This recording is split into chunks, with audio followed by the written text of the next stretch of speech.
हाजरी घेते. एक एक करून मला तुम्ही प्रेझेंटी द्या. Angelina present teacher. Rahiya present teacher. Anushka present teacher. Leena present teacher. Amit present teacher. Aryan present teacher. Prince present teacher. Arun present teacher. Mayur Absent. Absent. का बरं ऍबसेंट आहे तो? रोज रोज ऍबसेंट राहतो तो. काही कारण आहे कोणाला माहिती का? सांग. टीचर तो बार बार आजारी पडतो. बार बार सारखं सारखं आजारी पडतो. का बरं? काय कारण आहे? कोण राहतो त्याच्या घराच्या शेजारी? मी त्याच्या घराच्या शेजारी राहतो. त्याची मम्मी म्हणती तो काही पण बाहेरचं खातो. व्यवस्थित जेवण करत नाही तो. अच्छा बरं ठीक आहे. 2-3 मुलं जा त्याला घेऊन या बरं जा त्याच्या घरी.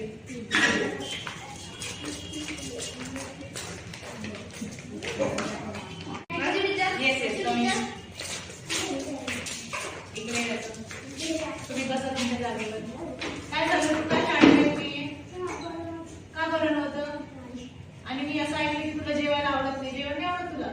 सारखं बाहेरचं खातो म्हणे. काय आवडतं तुला खाण्यासाठी? अजून चिवडा चॉकलेट चिप्स याने पोट भरतं तुझं? पोळी भाजीने पोट नाही भरत. अँजेलिना असं चालेल का? अरे असं कसं? आपण जेवण केलं नाही तर आपल्या शरीराचं पोषण कसं होणार? पोषण म्हणजे नेमकं काय करावं लागेल? काय गरज आहे आपल्या शरीराची?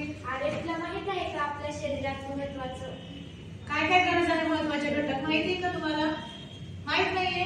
असं जर आपल्याला शरीराला पोषण नाही मिळालं तर आपण सारखे आजारी पडणार ना. मग कोण सांगणार आहे मला पोषणाचं महत्व? काय काय आहे आपल्या शरीराची गरज? कोण सांगणार? ठीक आहे. हे बघ मयूर, आपल्या शरीराला संतुलित आहाराची गरज असते. त्यामध्ये कार्बोदके, स्निग्ध पदार्थ, प्रथिने, जीवनसत्वे आणि खनिजे हे 5 पदार्थ येतात. कार्बोदकेसाठी तुला पोळी किंवा मग भाजी भाकर हे खावं लागेल. जर स्निग्ध पदार्थ पाहिजे असेल तर तुला तेल लोणी तूप हे खावं लागते. प्रथिने जर तुला पाहिजे असेल तर मांसाहारी पदार्थ किंवा मग दही हे खावं लागेल. जर तुला जीवनसत्वे पाहिजे असेल तर तुला पालेभाज्या फळ फ्रूट हे असं खावं लागेल. आणि जर खनिजासाठी तुला फळ फ्रूट हे खावं लागते. जर तू खाल्लं तर तुझ्या शरीराची चांगलं पोषण होईल.